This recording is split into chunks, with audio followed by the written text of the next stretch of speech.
Bonjour, c'est Ursule encore. On est le 16 avril 2024. Alors, je viens sur la trompette aujourd'hui encore. Je viens proclamer le retour de notre Seigneur Jésus-Christ.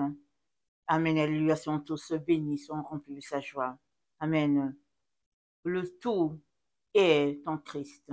Le tout est en Christ. Amen. Alors, voilà la vérité. Voilà le fait qui est là. Et souvent, n'est-ce pas, on cherche à côté. Et puis, on passe à côté de l'essentiel. Parce que le tout est en Christ. Si on te dit, voici la source où tu auras de l'eau à boire, il me semble que c'est là que tu dois aller. Amen. Tu dois aller là pour prendre ton eau. Mais si tu vas dans d'autres sources, tu auras de l'eau, mais ce sera de l'eau boueuse. Mais on te dit, voici la bonne source. Tu veux boire de l'eau? Va à cette source-ci, tu auras la bonne eau. Donc Christ est la bonne source où tous nous devons nous abreuver, n'est-ce pas? Mais malheureusement, plusieurs se retrouvent à chercher à côté, ou bien à chercher ça et là, si bien que ils passent à côté de la vérité, ils passent à côté du point central.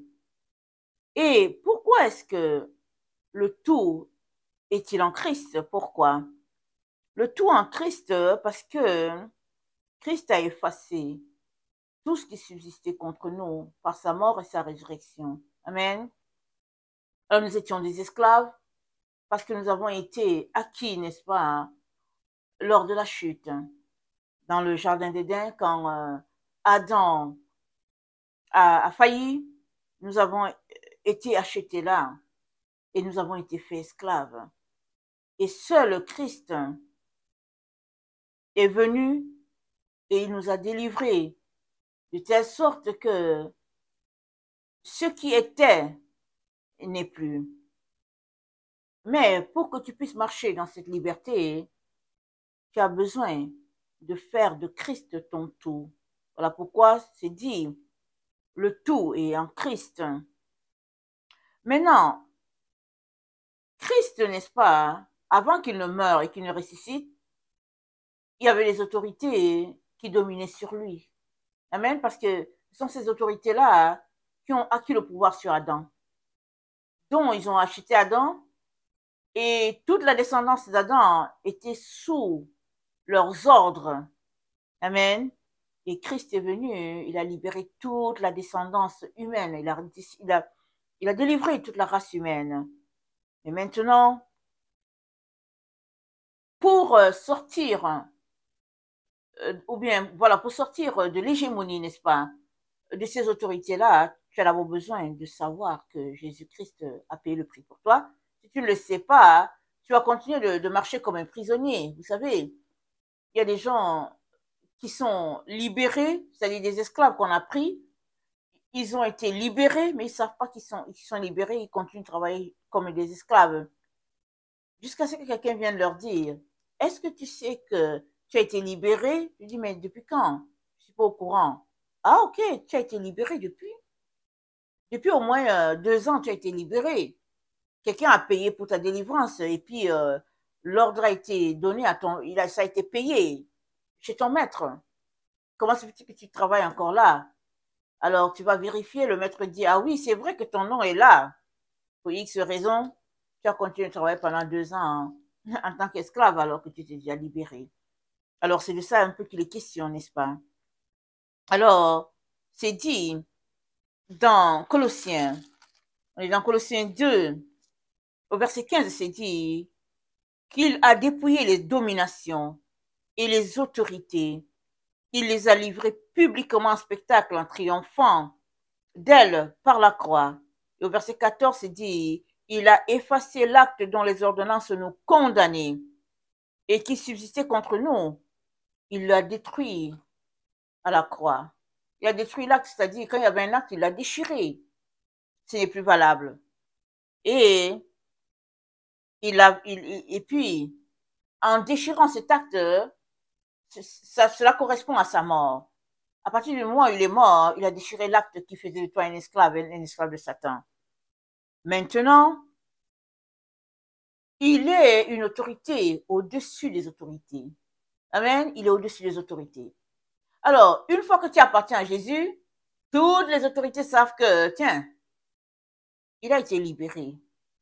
Maintenant, l'ignorance te garde encore esclave, ou bien tu n'es pas ignorant, mais par tes choix de vie, tu sers ces autorités déchues, ou bien encore, tu es trompé, comme c'est dit dans Colossiens 2, le verset 8, il dit, prenez garde que personne ne fasse de vous sa proie par la philosophie et par une vaine tromperie, s'appuyant sur les traditions des hommes. Vous savez, les traditions des hommes, ça prend beaucoup de place dans la vie des enfants de Dieu. Et surtout, n'est-ce pas, dans certaines parties de la terre, où par tradition, tu es empêché de faire plein de choses. Et c'est dit que personne ne fasse de toi son esclave. Et puis, c'est dit aussi que dans l'aveuglement aussi, l'aveuglement peut te garder esclave. L'aveuglement, c'est quand même, c'est l'ignorance. Amen. L'ignorance de ta condition, l'ignorance de tout ce qui se passe. Parce que l'ignorance, c'est comme une maladie au fait. Tu es ignorant, le tableau est tout simplement noir devant toi. Tu n'as aucune idée de ce qui se passe. Tu n'as aucune idée du combat spirituel qui est en train de prendre place. Si bien que tu mènes une vie axée sur les choses de la chair. Et Jésus-Christ t'a libéré. Pour que tu marches dans les choses de l'esprit, mais toi, tu marches dans la chair parce que tu ne sais pas. Tu es ignorant. Ou bien parce que tu es dans une religion qui te dit, c'est pas grave. Jésus-Christ est mort, c'est l'essentiel, et toi, tu peux vivre tranquille. Or, Jésus-Christ est mort, il t'a libéré, et par sa mort, tu as triomphé du péché, tu es victorieux sur le péché. C'est ça qui fait que tu ne marches plus selon ton train-train habituel, mais tu marches désormais en nouveauté de vie, ayant donné ta vie à Jésus. Et pour que cela soit possible, n'est-ce pas, hein, tu n'as pas d'autre choix que d'être fondé, dans Colossiens 2, le verset 7, d'être fondé, enraciné en Jésus, d'être affermi par la foi d'après les instructions reçues. Amen, ça c'est Colossiens 2, le verset 7. Alors, si tu dis que Jésus-Christ est ton sauveur et ton maître, amen, alors ça veut dire que tu es en train de marcher enraciné dans la parole, fondé en Jésus-Christ, affermi par la foi d'après les instructions. Alors, ça veut dire que ce sont les actions que tu dois poser pour que cela soit ainsi. Vous savez, dans la vie, on n'aime pas faire grand-chose. On aime tout simplement, je sais pas, peut-être paresser pour X raisons. Mais si tu marches avec Jésus-Christ, tu es appelé à demeurer dans ce qu'il a acquis pour toi. Et demeurer, c'est quoi? C'est habiter. Habiter, c'est quoi? C'est poser des actions qui témoignent que tu es au repos dans l'enceinte de ton Seigneur Jésus. Amen. Alors, c'est dit au verset 10, vous avez tout pleinement en lui, qui est le chef de toute domination, de toute autorité. Il est le chef. Il est au-dessus de ces autorités-là qui influencent la terre, qui influencent le cours de la vie. Jésus-Christ est au-dessus d'eux. Si tu ne sais pas cela, alors tu vas te laisser entraîner dans leur façon de voir les choses. Tu vas te laisser séduire. Mais si tu sais cela, tu comprends que tiens, ton sauveur a acquis ta liberté. Il t'a placé au-dessus de ses autorités avec lui, parce que c'est dit que nous sommes assis avec Christ dans le lieu céleste. Il t'a placé avec lui. Tu ne peux plus marcher comme tu marchais avant. Alors, c'est dit quoi? C'est dit tu dois marcher. Marcher, c'est quoi? C'est faire des actions, c'est quitter un point A pour aller à un point B. C'est ça, marcher. Alors, donc tu marches, c'est dit, on va aller dans 1 Thessaloniciens 2. Donc tu marches, 1 Thessaloniciens 2,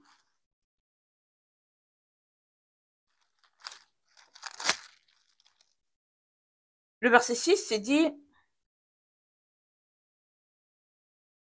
nous n'avons point cherché la gloire qui vient des hommes, ni vous, ni les autres.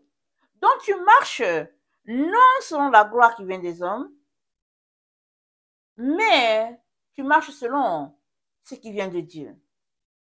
Voilà comment tu es appelé à marcher. C'est-à-dire, tout ce que les hommes mettent en place, c'est-à-dire que tu t'en éloignes. Mais tu marches selon ce que Dieu a établi. Et dans 2 Timothée 3,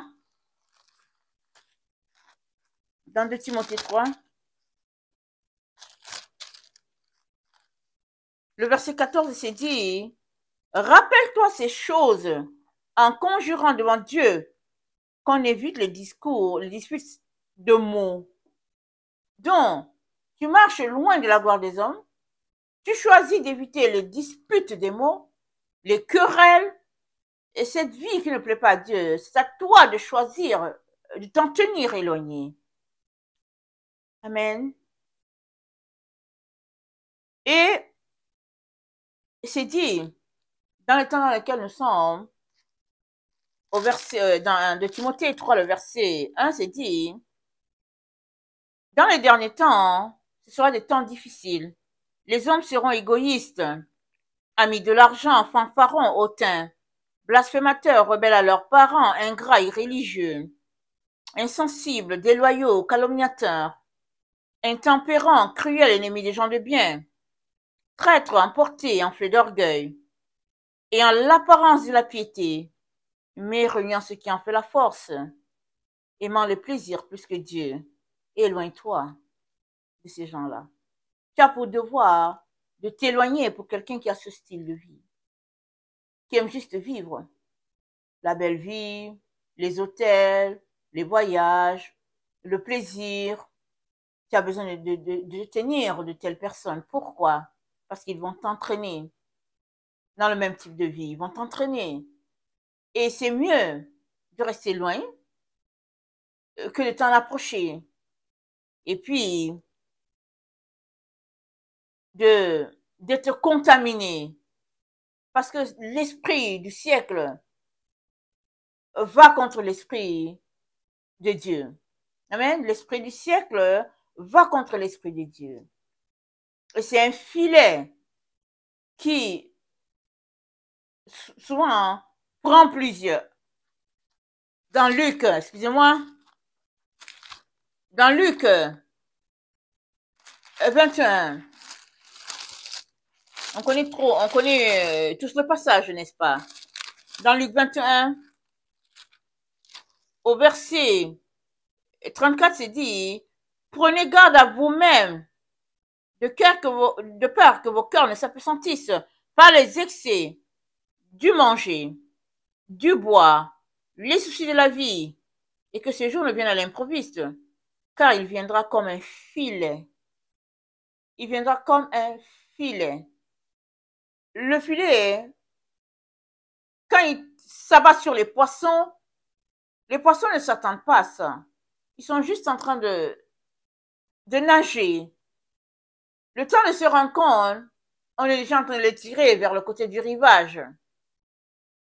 Et c'est comme ça que l'esprit de ce monde est un filet qui s'abat sur l'humanité entière. Alors, le Seigneur nous interpelle, il nous met en garde de nous tenir loin, de telle sorte que nous n'ayons pas de contact avec le filet. Comme ça, nous ne serons pas pris à l'intérieur. Et il nous dit comment nous comporter. Alors, il nous dit de demeurer dans les choses vraies.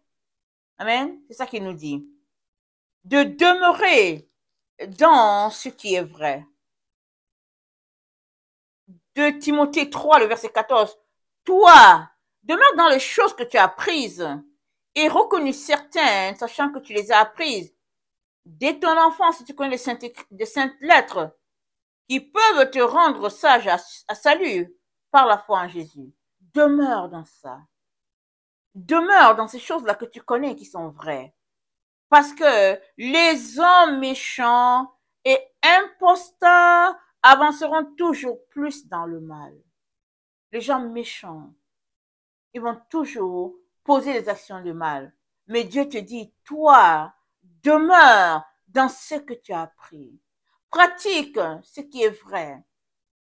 Pratique ce que le Seigneur Jésus-Christ t'a donné, ce qu'il a acquis pour toi. Pratique cela. Et le Dieu de vérité va demeurer avec toi. Et c'est dit, n'est-ce pas, dans le temps dans lequel nous sommes, c'est dit, au verset 10, pour toi, tu as suivi de près mon enseignement, ma conduite, mes résolutions, ma foi, ma douceur, ma charité, ma constante, mes persécutions, mes souffrances. À quelle souffrance n'ai-je pas été exposé à Antioche, à Icône, à Lystre? Quelle persécution n'ai-je pas supporté? Amen. Qu'est-ce que j'ai pas supporté, dit Paul? Il dit, demeure dans ces choses. Fais comme moi. Il entend parler à son fils Timothée. Il dit, fais ça. Et puis, il dit, toi demeure. C'est pas à cause de la persécution que tu vas renier Jésus. C'est pas à cause des difficultés, du froid, et du manque de repas et tout ça que tu vas persécuter et que tu vas fuir Jésus.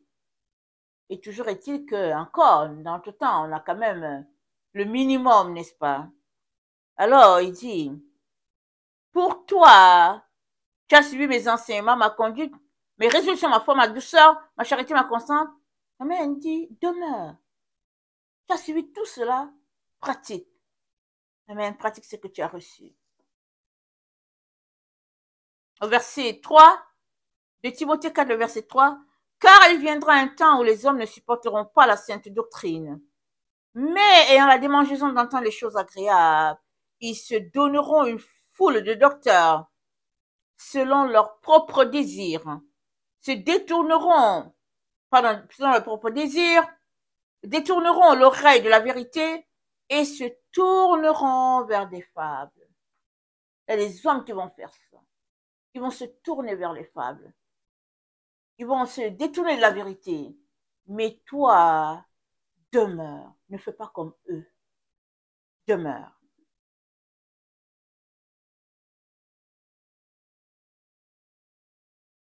Alors, tu peux te dire, mais c'est compliqué. Je ne sais pas comment je veux faire. Mais au fait, c'est là qu'intervient le sujet de l'ignorance. Tu peux dire, je ne sais pas comment je vais faire. Si tu es ignorant de ce que Jésus a fait pour toi. Si tu es ignorant de qui est Jésus. Mais Jésus, il est le chef. Il est au-dessus de ses autorités.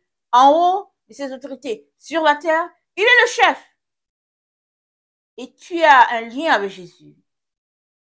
Alors, suis Jésus. Écoute ce qu'il te dit. Et tu vas demeurer au-dessus des autorités. Parce que les autorités, ils s'intéressent aux choses de la chair. Ils dirigent, ils orientent le peuple dans cette direction. Mais Jésus-Christ, lui, il t'oriente dans la direction de l'au-delà. Il te dit, puisque tu es assis avec Christ, cherche les choses d'en haut. Affectionne-toi des choses qui sont en haut. Laisse les choses qui sont sur la terre. Laisse ce que les gens pratiquent sur la terre, laisse ça tomber. Pratique ce que les gens pratiquent au ciel.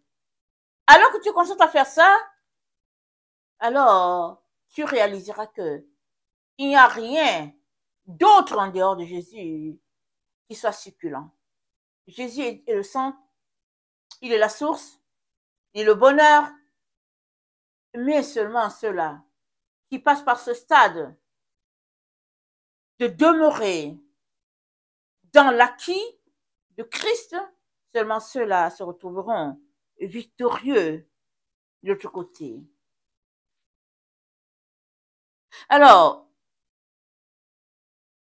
c'est dit, toute écriture est inspirée de Dieu, utile pour enseigner, pour convaincre, pour corriger, pour instruire dans la justice de Timothée 3, le verset 16, afin que l'homme de Dieu soit accompli et propre à toute bonne œuvre. Toute écriture est inspirée de Dieu et utile pour enseigner. Donc c'est important que, en tant qu'enfant de Dieu, tu puisses demeurer dans les enseignements, chercher sa face, scruter les Écritures, établir un programme, éloigner de toi la distraction et rester concentré à chercher Jésus-Christ et à marcher dans ce qu'il a acquis pour toi. Alors que tu t'évertues, n'est-ce pas, à faire cela, tu vas tout simplement asseoir cette confiance-là en Christ et tu seras équipé pour pouvoir tenir devant l'adversité dans ces temps dans lesquels nous nous trouvons. Alors, le tout est en Christ. Ça, c'est un fait, c'est une vérité, on ne peut pas le changer. Et tu as besoin que le tout qui est en Christ soit la même réalité pour toi. Il y a des gens qui ne réalisent pas que Christ est le tout. Quand ils ont tel problème, ils vont en direction de ceci. Quand ils ont tel autre problème, ils vont en direction de cela. Mais Jésus-Christ dit que le tout est en lui. Lui, Jésus, tout est en lui. Alors, au lieu que tu cours ça et là les différentes sources d'eau pour savoir quelle est la meilleure source, Jésus-Christ dit, il vient directement. Tu gagneras du temps, tu gagneras de l'énergie, et puis tu seras quinqué pour l'évangile, tu seras zélé pour l'évangile. Parce que, au lieu de tourner comme certaines personnes qui tournent, tu n'auras pas tourné, tu allais droit au but. Et Jésus aimerait ça qu'on puisse aller droit au but, afin de gagner le plus grand nombre à Christ. Amen. Alors, Jésus-Christ t'a libéré. Il t'a libéré. Maintenant, es-tu en train de marcher en liberté? Es-tu en train de marcher selon la victoire? Es-tu en train de marcher comme un victorieux? Qu'est-ce qui se passe dans ta vie? Amen. Qu'est-ce qu'il y a dans ta vie qui fait que tu ne te sens pas libéré à 100%? Le Seigneur te dit, viens déposer tout au pied de la croix. Parce que le sacrifice de Jésus, il a été total. Il a été une fois pour toutes, il a été total. Mais ce qui bloque, certainement à ton niveau. Viens, il est le Dieu qui guérit, il est le Dieu qui restaure. Et tu pourras retourner sur les rails et faire l'œuvre pour laquelle tu as été envoyé. Il n'est jamais trop tard. Il n'y a que celui-là qui ne veut pas faire les efforts, qui aura la difficulté à se retrouver au pied de Jésus. Mais si tu es prêt à ôter de toi la paresse, si tu es prêt à ôter de toi la nonchalance, et que tu veuilles faire de petits efforts, Jésus-Christ viendra. Il t'aidera à réaliser que le centre, c'est lui, il est le tout, il n'y a pas un autre chemin en dehors de lui, il n'y a pas une autre vie, il n'y a pas une autre vérité. Amen, que le Seigneur bénisse sa parole. Maranatha, Jésus revient. Amen et alléluia, sont tous bénis. Amen et amen.